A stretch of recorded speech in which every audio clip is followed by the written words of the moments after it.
नमस्कार दोस्तों, आप सभी का फिर से इस नए वीडियो में स्वागत है। तो आज बात करेंगे अगले 15 दिनों में पूरे देश भर में कहां पर कितनी बारिश हो सकती है और नया डब्ल्यूडी के साथ नया सिस्टम के बारे में भी बात करेंगे और टेम्परेचर के बारे में भी यहां पे बात करेंगे। तो इन सभी चीज़ों के बारे में जानने से पहले आप चैनल को सब्सक्राइब कर लीजिए और वीडियो को लाइक भी कर लीजिए ताकि आपको लगातार ऐसे ही मौसम के बारे में जानकारी मिलती रहे। तो जैसे कि पिछले वीडियो पे मैंने बोला था कि बंगाल की खाड़ी में बैक टू बैक सिस्टम का फॉर्मेशन कर सकता है और अभी मॉडल की तरफ से भी लगातार ऐसा ही संकेत जारी है कि बंगाल की खाड़ी के साथ अरब सागर पे भी सिस्टम का फॉर्मेशन कर सकता है आने वाले 15 दिनों के अंदर। इसके साथ बैक टू बैक 2 या 3 पश्चिमी विक्षोभ भी आ सकता है।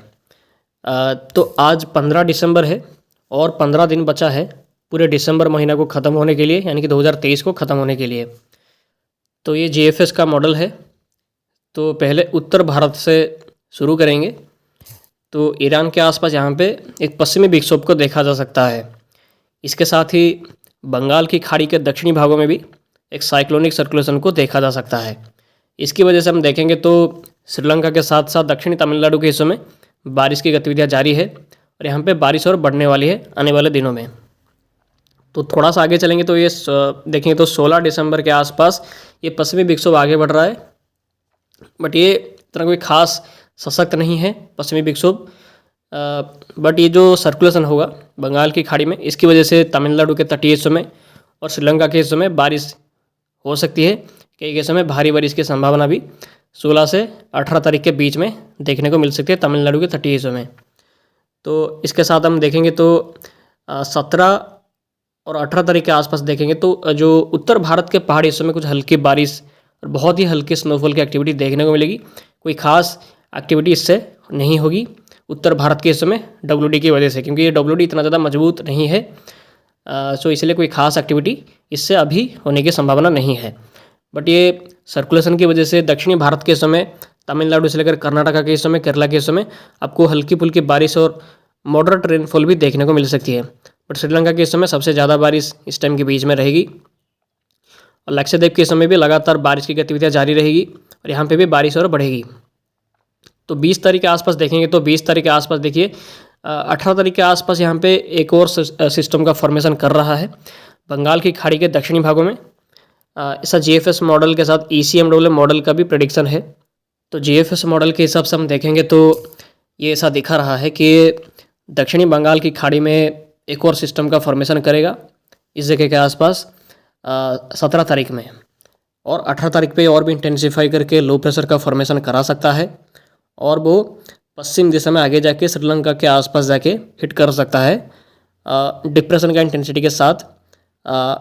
तो मॉडल का प्रेडिक्शन ऐसा है कि ये सिस्टम की वजह से पूरे 21 से लेकर 20 से लेकर 25 तारीख के बीच में पूरे दक्षिणी भारत के तमिलनाडु के हिस्सों में, कर्नाटका के साथ केरला के हिस्सों में और दक्षिणी आंध्र प्रदेश के हिस्सों में भारी बारिश की कंडीशन देखने को मिल सकती है। यहाँ पे देखेंगे तो देखिए 21 से 23 तारीख के बीच में पूरे तमिलनाडु के हिस्सों में बहुत भारी बारिश हो रही है, कोस्टल हिस्सों में और दक्षिणी हिस्सों में बहुत भारी से अति भारी बारिश की कंडीशन यहाँ पे देखने को मिल रही है मॉडल की तरफ से। बट ये ट्रैक में अगर चेंज होगा तो बारिश की गतिविधियों में भी चेंज आएगा। अगर ट्रैक और भी पश्चिम होकर अरब सागर पे एंटर करता है तो इसकी वजह से केरला के हिस्सों में और दक्षिणी तमिलनाडु के हिस्सों के साथ श्रीलंका के दक्षिणी पार्ट में ही बारिश रहेगी।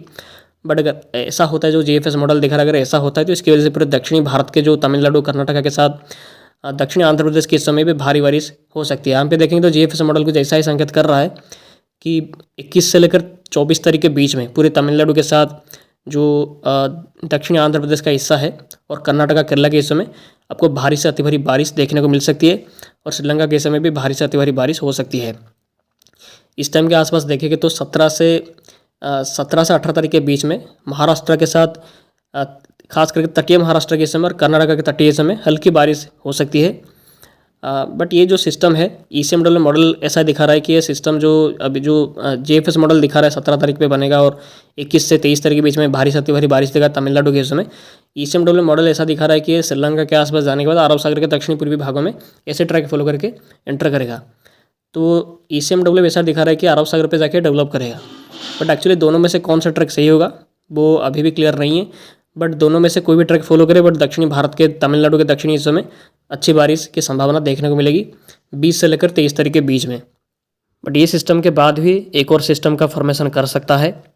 GFS ECMW दोनों मॉडल की तरफ से ऐसा संकेत लगातार आ रहा है कि पश्चिमी प्रशांत महासागर से एक सिस्टम का रिमिनेंट आ सकता है जो कि बंगाल की खाड़ी के साथ अंडमान सागर पे एंटर कर सकता है दिसंबर के आखिरी हफ्ते के आसपास। दोनों ही मॉडल इसके बारे में एग्रीमेंट कर रहे हैं। यहाँ पे देखेंगे तो आगे देखिए, ये देखिए 22 से 23 तारीख के बीच में जब इस सिस्टम की वजह से भारी बारिश हो रही होगी दक्षिणी भारत में, उसी टाइम पे एक और सिस्टम का रिमिनेंट यहाँ पे अंडमान सागर पे एंटर करने की कोशिश कर रहा है पश्चिमी प्रशांत महासागर से होने के बाद। 23 से 24 तारीख के बीच में ये सिस्टम अंडमान सागर के दक्षिणी पूर्वी भागों में एंटर कर रहा है, जिसकी वजह से पूरे अंडमान निकोबार आइलैंड के केस में बहुत भारी से अति भारी बारिश हो सकती है। और GFS मॉडल ऐसा भी इंडिकेट कर रहा है कि ये सिस्टम इंटेंसिफाई भी कर सकता है।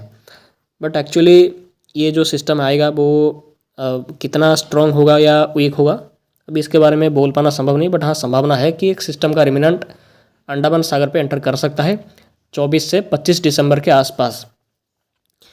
तो वो देखना होगा कि सिस्टम जब रिमिनेंट एंटर करेगा तो उसका इंटेंसिटी क्या रहता है, वोर्टिसिटी क्या रहता है, तो उस पर ही डिपेंड करेगा कि सिस्टम का इंटेंसिटी क्या रहेगा, कितनी बारिश होगी। बट अभी का प्रेडिक्शन यही बोल रहा है कि इसकी वजह से पूरे 23 से लेकर 26 तारीख के बीच में अंडमान और निकोबार आइलैंड के कई हिस्सों में भारी से अति भारी बारिश होने की संभावना दिखाई दे रही है। और ये बारिश की गतिविधियाँ 29 दिसंबर तक भी कंटिन्यू कर सकते हैं इन सभी हिस्सों में। उसी टाइम पे आसपास देखेंगे तो 29 दिसंबर के आसपास एक और पश्चिमी विक्षोभ भी आ सकता है।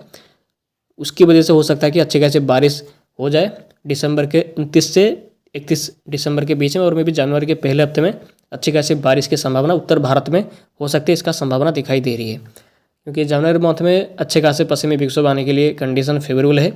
तो जनवरी मंथ में हमें बैक टू बैक पश्चिमी विक्षोभ आते हुए देखने को मिल सकते हैं दिसंबर महीने के कंपैरिजन पे। तो ये जो दो बैक टू बैक सिस्टम का फॉर्मेशन करने वाला है, इसका आने वाले टाइम पे क्या एक्चुअली ट्रैक रहता है, क्या इंटेंसिटी रहता है, इसके बारे में नज़र है। बट हाँ, दक्षिणी भारत में बारिश की गतिविधियों में बढ़ोतरी हो सकती है, खास करके तमिलनाडु केरला के हिस्सों में और श्रीलंका के हिस्सों में, स्पेशली 16 तारीख से यानी कि कल से लेकर पूरे 26 तारीख के बीच में। तो कल से यानी कि 16 तारीख से तमिलनाडु के दक्षिणी हिस्सों के साथ साथ केरला के हिस्सों में, कर्नाटक के कुछ हिस्सों में बारिश की गतिविधियों में इंक्रीज होना स्टार्ट करेगा। कल से 20 तारीख के बीच में तमिलनाडु के दक्षिणी हिस्सों में और केरला के हिस्सों में आपको भारी बारिश का प्रकोप कुछ कुछ हिस्सों में देखने को मिल सकता है। इसके बाद फिर से एक और सिस्टम की वजह से फिर से बारिश की गतिविधियों में इंक्रीज होना स्टार्ट करेगा 21 तारीख से लेकर पूरे 26 तारीख के बीच में। तो आप यहाँ पे ECMW मॉडल का एनसेम्बल फोरकास्ट को देख सकते हैं। इसमें मैक्सिमम मेंबर्स का सपोर्ट यही है कि एक सिस्टम का रिमिनेंट जल्द ही आने वाला है पश्चिमी प्रशांत महासागर से, जो कि अंडमान सागर पे थाईलैंड से होते हुए एंटर कर सकता है। ये वाला सिस्टम आप देख ही सकते हैं। इसके बारे में ECMW मॉडल GFS मॉडल दोनों ही एग्रीमेंट कर रहे हैं, बट ये 2 से 4 दिनों के बाद इसके बारे में और भी क्लियर इन्फॉर्मेशन मिलेगा। और हल्के फुल्के सर्कुलेशन को भी यहाँ पे दक्षिणी अंडमान सागर सॉरी जो दक्षिणी बंगाल की खाड़ी के साथ दक्षिणी पूर्वी अरेबियन सी पे भी देखा जा सकता है। बट इसकी वजह से कोई तूफान का फॉर्मेशन होगा इसका संभावना अभी तो ज़्यादा नहीं है, क्योंकि इस टाइम पे ज़्यादा साइक्लोन बनते नहीं है। बट फिर भी जो भी आने वाले टाइम पे कंडीशन होगा मैं आपको लगातार इन्फॉर्मेशन देता रहूँगा। तो चलिए बात करते हैं कि टेम्परेचर आने वाले टाइम पे कहाँ पे कितनी हो सकती है। तो आने वाले 15 दिनों पे टेम्परेचर का कंडीशन कहाँ पे कितना रहेगा आप यहाँ पे स्क्रीन पे देख ही सकते हैं। तो अगले 5 दिनों के अंदर मतलब 15 दिसंबर से लेकर पूरे 20 दिसंबर के बीच में आपको उत्तर भारत के साथ मध्य भारत के समय और पूर्वी से लेकर उत्तर पूर्वी भारत के समय टेम्परेचर 12 से लेकर 20 डिग्री के बीच में रह सकता है। यानी कि अभी भी कोई खास ठंडी का प्रकोप अभी इंक्रीज नहीं हुआ है, बट आने वाले टाइम पे खास करके 20 तारीख के बाद से धीरे धीरे करके टेम्परेचर में और भी गिरावट होने का स्टार्ट करेगा।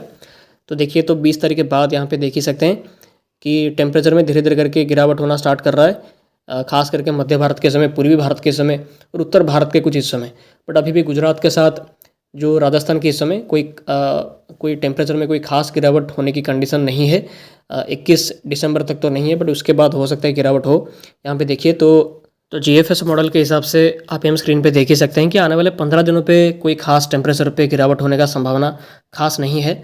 जो भी होगा वो उत्तर भारत के समय, मध्य भारत के समय, पूर्वी से लेकर उत्तर पूर्वी भारत के समय ही होगा। उड़ीसा, वेस्ट बंगाल, झारखंड, बिहार से लेकर उत्तर प्रदेश के समय और इसके साथ मध्य प्रदेश से लेकर जो दिल्ली, पंजाब, हरियाणा के साथ इसके साथ जो उत्तरी राजस्थान का हिस्सा है, यहीं पे ही टेम्परेचर में थोड़ा बहुत गिरावट करेगा। यहीं पे आपको ठंडा का प्रकोप थोड़ा सा देखने को मिल सकता है, बट उसको छोड़कर भारत के बाकी राज्यों में कोई खास टेम्परेचर में गिरावट होने का संभावना नहीं है। यानी कि राजस्थान, गुजरात के समय और महाराष्ट्र के साथ एडजॉइनिंग पार्ट्स में कोई खास अभी टेम्परेचर में गिरावट होता हुआ दिखाई नहीं दे रही है। मतलब पूरे दिसंबर के आखिर तक ऐसा ही कंडीशन मेंटेन रह सकता है। टेम्परेचर में लगातार कोई खास कमी होगा इसका संभावना अभी तो नहीं है। तो आने वाले दिनों में आपको लगातार ऐसे ही जानकारी मिलता रहेगा टेम्परेचर के बारे में कि आने वाले टाइम पे टेम्परेचर में कब से कमी होने का संभावना रहेगा या WD कब से अच्छे खासे आएंगे। नया सिस्टम के बारे में लगातार आपको जानकारी मिलता रहेगा। नया सिस्टम जो आने वाला है उसके बारे में आपको लगातार यहाँ पे जानकारी मैं दूंगा। तो इसे लगातार जानकारी पाने के लिए आप चैनल को सब्सक्राइब कर लीजिए और वीडियो को लाइक भी कर लीजिए। तो आज इस वीडियो पे इतना ही, फिर मिलते हैं अगले वीडियो पे। आप सभी का बहुत बहुत धन्यवाद वीडियो में आखिर तक बने रहने के लिए। आप सभी का दिन शुभ हो।